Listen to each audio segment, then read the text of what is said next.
పచ్చిమిర్చి పన్నీర్ పులావ్ కొంచెం కారంగా మంచి ఫ్లేవర్ఫుల్గా ఉండే ఎమ్మీ రెసిపీ ఇది. అండ్ ఎప్పుడు పన్నీర్ బిర్యానీ పన్నీర్ పులావ్ ఏం తింటాం, డిఫరెంట్గా ట్రై చేయొచ్చు కదా. సో అందుకే ఇది చేసుకొని ఎలా ఉందో చెప్పండి. నేను ఇలాంటి యూనిక్ రెసిపీస్ని అండ్ రెస్టారెంట్ స్టైల్ రెసిపీస్ని మీతో ఈ ఛానల్ ద్వారా షేర్ చేసుకుంటున్నాను. అంతేకాకుండా డిఫరెంట్ రెస్టారెంట్స్లో ఉండే వెజిటేరియన్ రెసిపీస్ని ట్రై చేసి వాటి రివ్యూస్ని కూడా మీతో షేర్ చేసుకుంటున్నాను. ఛానల్ సబ్స్క్రైబ్ చేసుకుంటే రెసిపీలోకి వెళ్ళిపోదాం. సో దీనికోసం ఫస్ట్ మనం ఈ ఐటమ్స్ అన్నిటిని తీసుకొని వాటిని మిక్సీ పట్టుకొని పెట్టుకోవాలి. కొత్తిమీర, పుదీనా, పచ్చిమిర్చి, అల్లం, వెల్లుల్లి అండ్ బజ్జీ మిరపకాయలు. They are very very important. మనం ఎక్కువ బజ్జీ మిర్చి వేస్తాము అండ్ పచ్చిమిర్చి తక్కువ వేసుకుంటాము. సో బజ్జీ మిర్చి కూడా మీకు కుదిరితే దాని లోపల ఉండే సీడ్స్ అన్ని తీసేసుకోండి. సో దట్ ఆ మిర్చి ఫ్లేవర్ వస్తుంది, అట్ ద సేమ్ టైం మీకు కారం లేకుండా ఉంటుంది అన్నమాట. కుక్కర్ పెట్టేసుకొని దాంట్లో ఆయిల్ వేసుకొని కొంచెం ఘీ కూడా వేసుకొని జీలకర్ర, బిర్యానీ ఆకు, లవంగం, ఇలాచి, దాల్చిన చెక్క అండ్ స్టార్ అనీస్ ఇవి వేసుకొని దీని తర్వాత కొంచెం అంటే కావాలంటే మీరు షాజీరా కూడా వేసుకోవచ్చు, అలాగే సోంపు కూడా కొంచెం వేసుకోవచ్చు. అవి కొంచెం మంచిగా వేగి మంచి స్మెల్ వచ్చిన తర్వాత పచ్చిమిర్చి అండ్ ఆనియన్ అండ్ టొమాటో ఇవి వేసుకోండి.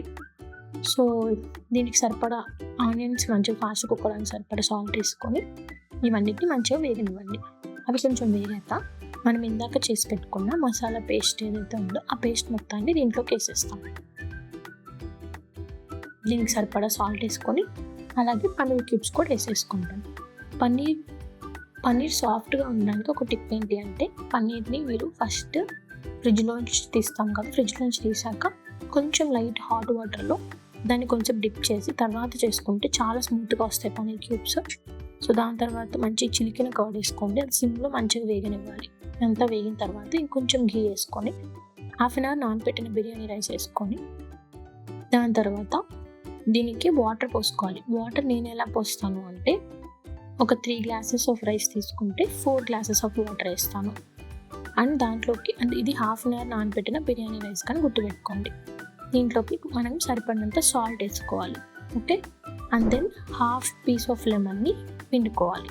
ఇవంతా మంచిగా కలిపి దెన్ కుక్కర్ మూత పెట్టేసి 8 minutes హై ఫ్లేమ్లో పెట్టి తర్వాత ఒక 5 to 7 minutes సిమ్లో పెట్టుకొని ఉడికిన తర్వాత ఆఫ్ చేసుకోవాలి.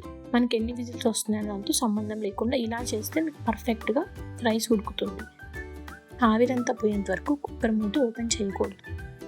ఆవిరంతా పోయిన తర్వాత కుక్కర్ ఓపెన్ చేసి చూసారా పర్ఫెక్ట్గా తయారైంది. అండ్ ఈ లోపల రైతా కూడా చేసి పెట్టుకున్నాం.